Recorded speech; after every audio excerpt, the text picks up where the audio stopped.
Hey everyone, thanks for tuning back into Zero Podcast. Today, on the second episode of the series, we're going to be speaking to Thomas Schulz. He's the CEO of Cha-Ching. We're going to be talking about making crypto user-friendly and the challenges he's faced in the industry. Hope you enjoy this one.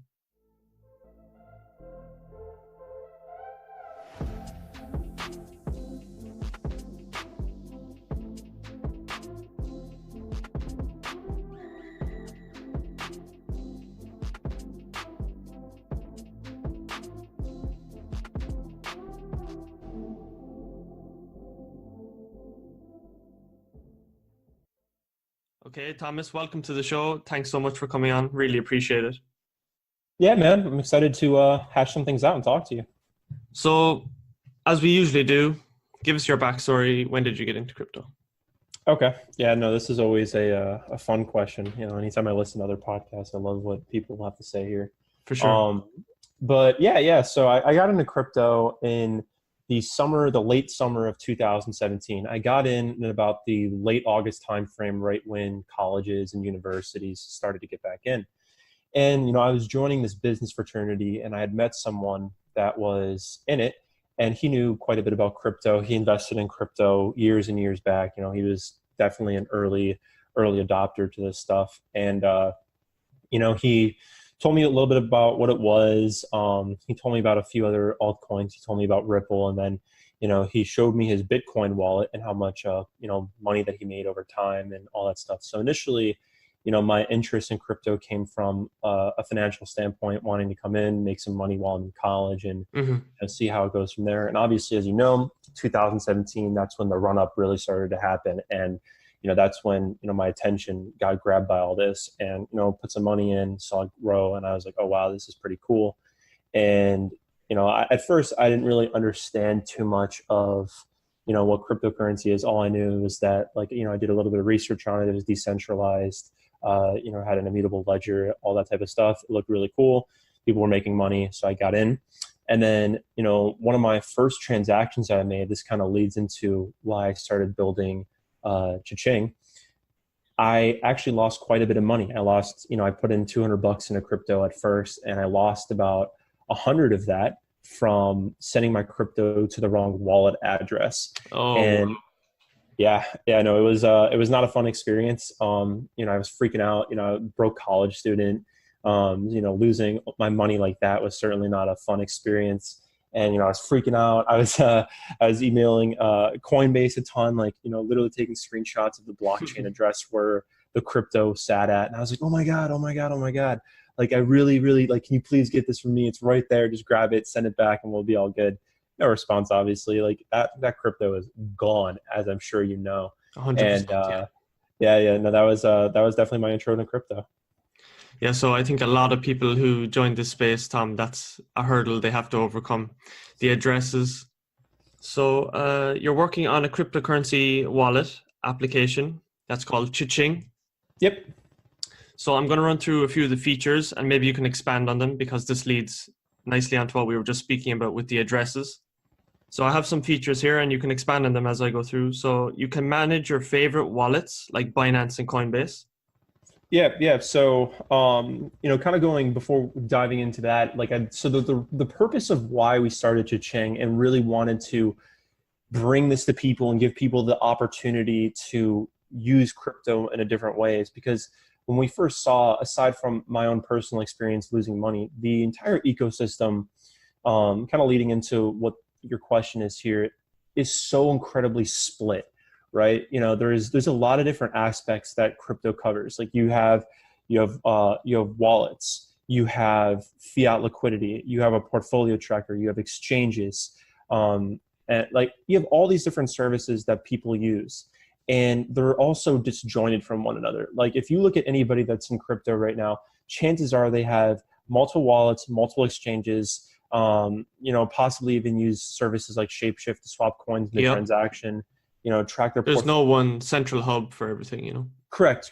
There's no one central place. And if you're looking at a standard brokerage account like Charles Schwab, E-Trade, you're going to be trading stocks in one spot. You don't have to go all over the place to trade stocks. And, you know, we really took that kind of a concept, that and, you know, Also, PayPal manage all your different wallets in one location. You have your debit cards, your credit cards, your bank account, etc., and you're able to manage all of that in one location. And that's kind of the ideology that we wanted to start behind Cha-Ching. We recognize that today crypto is majority a speculative asset class. People are not using crypto yet for its main purpose, being a decentralized currency, a global currency. So we really wanted to make it something so that everybody could reap the benefits of it without having to be so scattered. So that way, when new people start coming back into the space, they're not freaking out and struggling like I was. Yeah, 100%. I mean, from my own experience when I joined, getting used to different exchanges, how the wallet addresses work, it's very intimidating when you first get in. Oh yeah, no, it totally is. It's something that everyone's got to get over, and there's plenty of people out there that just immediately stop at the front door of crypto just because it's just so complex and it's just not worth something. Yeah, I couldn't agree more. Couldn't agree more. It turns them away. Of course, as it should. It's most people, when you're thinking from a consumer perspective, most people, they're not going to dedicate all their time to something that they don't understand. They'd rather stay in their own comfort zone of things that they do understand. This goes with the internet. I was listening to a interview the other day with Mark Andreessen, and there was people talking to him from the New York Times, making posts laughing about how the internet was never going to be adopted. And he said, it kind of gives him some degree of pleasure today, looking where the internet is today and how it's evolved and so on. And then the same thing goes with crypto right now. I mean, to the New York Times post, to the person that was posting at the New York Times, to their credit, the internet back in that day was relatively hard to understand, grasp, and use. And we're still in that same exact phase with crypto right now. So I couldn't agree more. Yeah, I couldn't agree. We're so early. Yeah. We see people like Noriel, like all these people in the space that, crap on crypto, say that it's not realistic and all this type of stuff. And, to their point, they have very short-term thoughts. They have very short-term thoughts on what's going on. They're not really thinking long-term about what this thing can turn into. Yeah. I think that once we start overcoming the consumer end of things and we make this stuff a lot easier to use, that's when we're going to start moving into a good direction. I think we haven't even touched, the beginning of the applications that we'll see in the next couple of years, 10 years, Of course so not. many things. So you can track your portfolio as well on your app. Yeah, so that kind of goes with the aspect of, you can add your Binance account, your Coinbase account. We're only going to be dealing with those two exchanges at first. We're going to be adding other wallets and cold storage accounts to our platform as well. But you'll be able to essentially track all your portfolio in one spot. There's other portfolio tracking services where you have to manually update values every trade you make. And we're not taking that same concept. Your portfolio will be automatically tracked with every trade that you make. So if you're selling something on Binance and you're sending it to Coinbase, or you leave, you sell it, whatever, we're automatically pulling that data for you. So that way, every single transaction that's made is updated, and you can see your total portfolio in USD and in Bitcoin, and that will be consistently updated for you. Sweet. Okay, so you can also you don't have to use any addresses. You want to make this as user-friendly as possible. You can select usernames from your contacts, and that way you can make transactions. Is that correct? Correct. Yeah, we want to, so again, going back to my problem that I initially had when getting in, we want this entire thing to be, we want this to be as streamlined as possible. People are used to usernames. People are used to that form of a system. And the way that we want to go about doing this is, we want to take human error out of the equation of crypto. Sending with a wallet address, it opens people up to the opportunity, the detriment of losing your crypto. And we don't want to have that. We don't want to have that in the ecosystem. So what we're going to be doing is, replacing that and binding, moreover, usernames to those wallet addresses. So that make way it more familiar. Correct. So that way I can tap on, you, or mostly myself, because again, we recognize that most people are using crypto for speculative purposes. You can tap on yourself, and then you can specify which location that you want to route your crypto. And if it's Litecoin that you're sending, our backend will automatically identify whether or not that it'll route it to the correct location, and it'll say, okay, you're sending Litecoin, find the Litecoin address that's associated with this account, boom, send. So that way you're no longer having to literally even specify the coin that you want to send, the receiving end, that is. So literally like contacts in your iPhone or whatever, very similar to that. click user, send. Yeah, correct. So you can also pick the USD value of the crypto you want to send or the crypto value. You can pick both. So when you're sending crypto on our platform, you'll be given the ability to choose. If you want to send, you pick, say, Litecoin again in this example. Say I want to send $100 worth of Litecoin. It'll automatically convert that $100 to the equivalent of Litecoin, and vice versa. So if you'd say you want to type in one Litecoin, it'll let you know that you're sending about $30 worth of the coin. Nice. Okay, that's going to be really useful for some people because they don't want to have to go and check, 0.011 or, of whatever. You can just type in the USD value. Simple as that. Correct. Yeah, exactly. So you're going to have lots of personalization and customization also on the profile. Yeah, this is something that we really want to expand more on. Right now, and we're currently working on the beta version. So this is, we haven't done too much with it yet, but we really want to drive this thing out further. So like one of the things that people use today that is used between peer-to-peer is tipping. You see Bitcoin wallet addresses all over the place, Litecoin wallet addresses to tip people. And we're thinking about implementing a very comparable system where instead of copying and pasting a wallet address and sending amount of value to that person, you'll simply be able to click on some form of a Cha-Ching link, be routed to the profile, and be able to tip someone directly through that. Oh, okay, peer-to-peer, yeah. Yeah, so that way it's a lot easier to tip people, less confusing, and it's like you simply click on a link rather than copying, pasting an address, going to your wallet, loading into your wallet, pasting it, going through that whole process. It'll be simple as tap a link, redirect you to your profile, and then you'll be able to send it, a tip to that person. That's going to be really useful, really, really useful. So you plan to have coin swapping as well. So you plan to be able to swap crypto to crypto without having to deal with complexities of exchanges, that kind of stuff. Yeah, so a lot of people, myself included, when I first got into crypto, I was by no means a trader, and when you load onto exchanges like Binance, like honestly, pretty much anything other than Coinbase for that matter, when you're trying to trade crypto between different cryptocurrencies, you have to understand what you're doing in order to make a trade. Like you need to know what a market order is. You need to know what a limit order is. At first I literally did only market orders because my order would fill instantly. I had no understanding of limit orders, why they matter, etc. You have to understand, liquidity, depth chart, order books, and all these different complex concepts to be able to swap coins. And what we're trying to do is basically streamline that and make it a lot easier to actually be able to swap currencies. So like you come into, Cha-Ching, you're able to actually, you immediately buy some Bitcoin. You buy some Bitcoin, you're in crypto, and you don't want to figure out how to, trade, use all those tools. You'll simply be able to, okay, I now want Ethereum, and then we'll handle the entire trade for you. I think that's going to be really, really used. I mean, that's going to be demanded, that's going to be really, really popular. So yeah, no, we're expecting that. We're definitely expecting that. Again, it all goes back down at the end of the day of making this a very consumer-facing application. We know that a lot of people are still going to be using exchanges. The professional traders, people that trade on a day-to-day basis, they're still going to need all their tools. They're going to need to be able to use all that.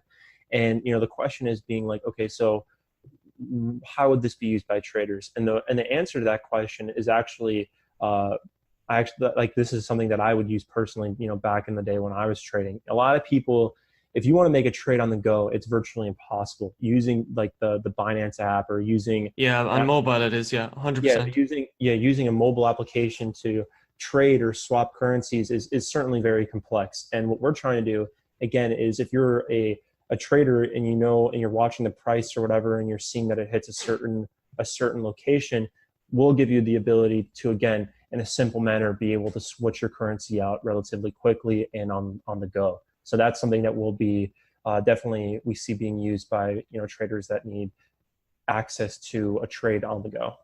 I don't think a lot of wallets have that implemented also, so it's really cool. So you're currently in beta right now, or the beta is coming out soon. So do you want to shout out like what website people can jump on and have a look? Yeah, so our beta right now is we're currently in the works of finishing up. We're really trying to make sure that everything is good in terms of the security front. So like the application itself, we've worked on for quite some time. We're pretty happy with where it's at and where it's about to be in the next few weeks here.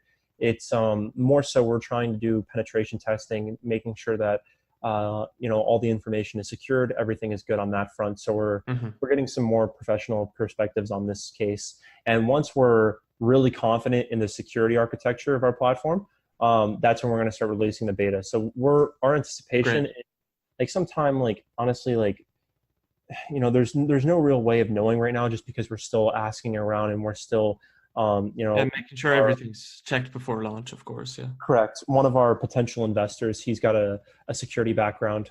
So he's looking at the application and making sure that everything is good. So yeah, once everything is dealt on that front, that's when we're going to be releasing our beta. And in terms of where you could sign up at, ChaChing.tech, ChaChing.tech. You have a graphic, like a YouTube video? Yeah, there's a YouTube video that's on the website. So what kind of challenges did you have, Tom, when you were building this? A lot of challenges. Yeah, no, it's at first, when we first started creating ChaChing and we first started really getting into this, we were coming fresh out of the crypto bull market. We were coming fresh out of the crypto bull market and into the bear market. So initially, at first, I think one of the things that initially set me back was the fact that that we were working with another developer, and as a remote developer, and he was creating the initial version of the application. So while we were working on the business case and making everything good on that end, really making sure that we were building a product that was going to be usable. Dealing with someone remote that we used from online, he was fairly slow in building the MVP of the application. That definitely set us back a little bit. He took months for building something that now, teaching myself development, understanding what all this is, that I realistically could have built in, a month or so. So like that definitely set us back at first. And then I guess another thing that definitely set us back is, finding investment, finding partners to go into this with that have more of that security background. We were looking for investors that have that security background to fulfill that gap. We have on the team right now, I'm the UI UX developer. So, making sure that the front end of the application looks beautiful, it works well, it's a customer experience that people like. That's always been my forte. Yeah. And then we have another developer right now on the project. His background is, he's worked, primarily with back-end systems. He's done some mobile development. So he's been working with me and really pushing the application forward. And then it, again, really boils down to that last security perspective that we've been looking for, and getting investment. A lot of people don't know is that when you're trying to raise money, it's a long process. It is not something that just takes a few weeks and you're done. It's something that takes months. We've been raising funds, like we've been out looking for capital, talking with investors since like July of last year. Wow. Okay. So it's been a very, very, very long process, and we're happy to say that we're finally getting towards a conclusion to our seed round. We're finally tying things up, and we're finally, hoping in the next few weeks that we'll be moving on to the next phase of the application, hiring on some more developers, probably posting on my Twitter, posting a job post coming out here soon. So that's definitely exciting. But yeah, no, I'd say those have definitely been the setbacks. Okay, so you've definitely had some good and some bad things throughout the journey, and you guys seem to be really like customer orientated, which is props to you guys for that. So the next question we have is, what do you think is holding back adoption right now? So a lot of people have different ideas about what's holding back adoption. I think it really boils down to two things. So the actual use case of the technology, Bitcoin specifically, it's not there. The volatility is too high. It's not able to be used as a currency yet. The case that it's a store of value, it's not exactly a store of value right now. I mean, Bitcoin has dropped, 84% since the all-time high. Yeah. It's the actual use case. It's also very slow. The transactions per second. We're starting to move into the next phase of adoption with layer 2 protocols such as the Lightning Network. The Lightning Network isn't still fully built out yet. Very proud of them. They're doing a fantastic job. Yeah. 2018. Shout out to those guys that are all building that. Yeah. Oh yeah, of course. They've tons of new nodes come into the network since then. They're only primarily handling very, very low Bitcoin equivalent transactions, so like a few thousand million satoshis, but the network usage has been increasing. Yeah, of rapidly, course, which is great. The usage is certainly increasing. You see Jack on Twitter and all these people passing the lightning torch. It's pretty cool. It's pretty cool. It's just that right now it's certainly not ready for consumer applications. It's not ready for large transaction volumes. It's still making progress. So on that's the first front, that the technology, the underlying technology, is not ready to be a global currency yet. So that's the first thing. The second thing, in my opinion, is obviously the customer experience and what all this is yet. And that's something that, again, we're directly working on fixing. I think this is one of the most important things, the customer experience. Yeah, and that's one of the things that we're directly addressing with ChaChing. And that's going to be extremely, extremely important when trying to onboard more people into the ecosystem, because it's just where we are today. It's completely unrealistic to assume that anybody will use crypto given the way that it's used today. Like the fact that you have to open up like 5-6 different accounts, you have to understand all these different concepts and terminologies. It's ridiculous. It's really ridiculous. We're not there yet. Yeah, 100%. We're not there yet. We're not there yet. We're getting there. We're slowly making waves to the right direction. And I'm completely confident that we will, on the technology and on the consumer front, will be there, in the next couple of years. But as of today, those are definitely the two things slowing adoption. Yeah, I couldn't agree more. And in your opinion, what do you think would be the first killer app, so to speak? Cha-Ching. Cha-Ching. I think what we're doing at ChaChing is really going to help out significantly in terms of getting people onboarded into crypto, not just in like the actual usage aspect, but also the speculative use case. So, again, we recognize that in the short term, we're still a very speculative market. And I think too, if that continues to be the case, at least in the short term, then at least giving people the ability to do so in an easier way is certainly needed. And I think that once we start moving out of this speculative phase, because what a lot of people I see on crypto Twitter don't realize is that this is not going to last forever. These whole crypto gangs, all this money being made overnight, coins pumping thousands of percentage points. It has to hit a ceiling, eventually. It's not going to happen forever. Like, this whole bubble that we're seeing is very comparable to the early 2000s, late 90s internet bubble. All like anything with a .com in it pretty much exploded when they went IPO. And right now, that's kind of the case with crypto, late 2017, 2013, late 2013. But that's not going to be the case forever. Eventually, a lot of these cryptocurrencies, there's over 2,000 of them now, they're going to get called off. Most coins are not going to be looked at anymore.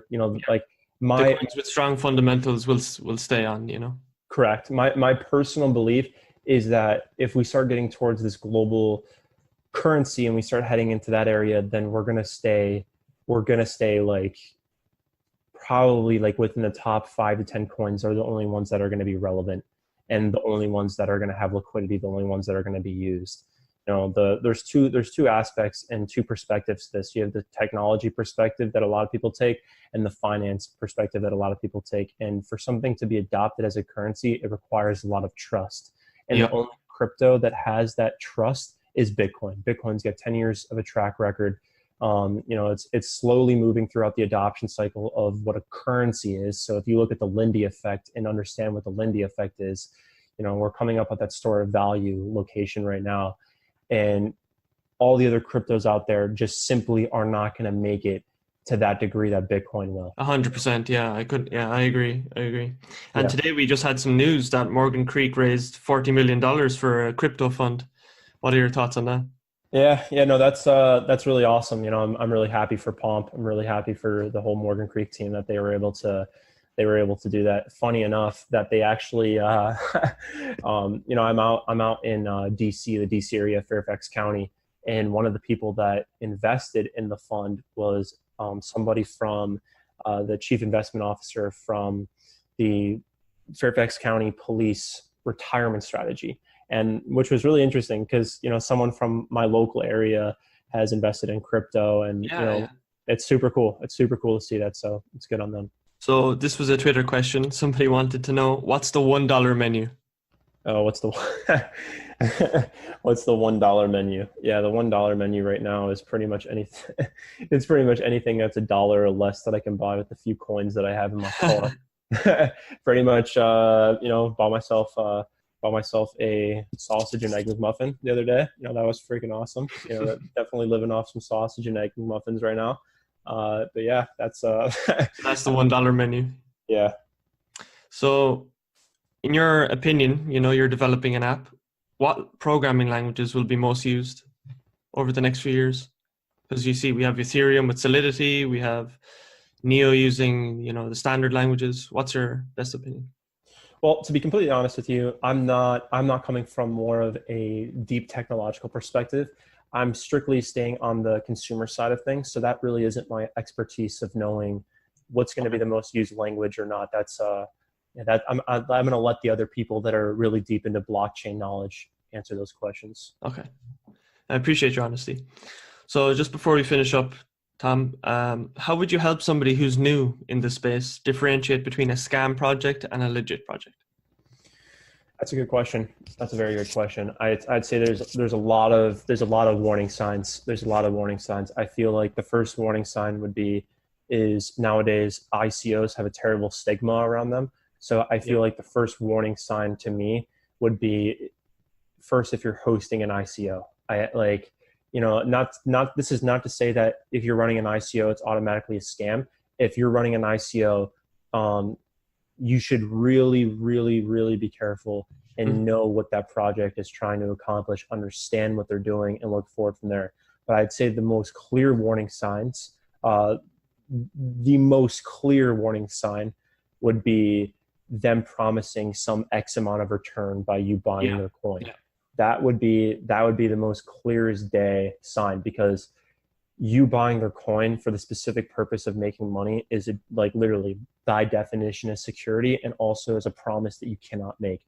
It doesn't matter if your coin is a security. It doesn't matter, because you can't ever make a promise that you are going to make money from something. There's a lot of regulatory issues with that. Yeah. You don't know the market. You don't know how the market's going to move. Nobody knows how the market's going to move. Nobody in history ever will know what's going to happen with the market in any market. So that type of promise is a huge clear-cut warning sign. And then I'd say the next thing is figure out what they care about. What is the leader of the project? What do the project itself care about? What do they post about? Are they posting about developments in the overall technology of it? Are they posting partnerships? Are they building something that is actually going to be used and has a lot people supporting it? Look at people on Twitter that have a lot of prestige in doing research of crypto, like The Block. I highly recommend The Block and Masari Crypto to people to look at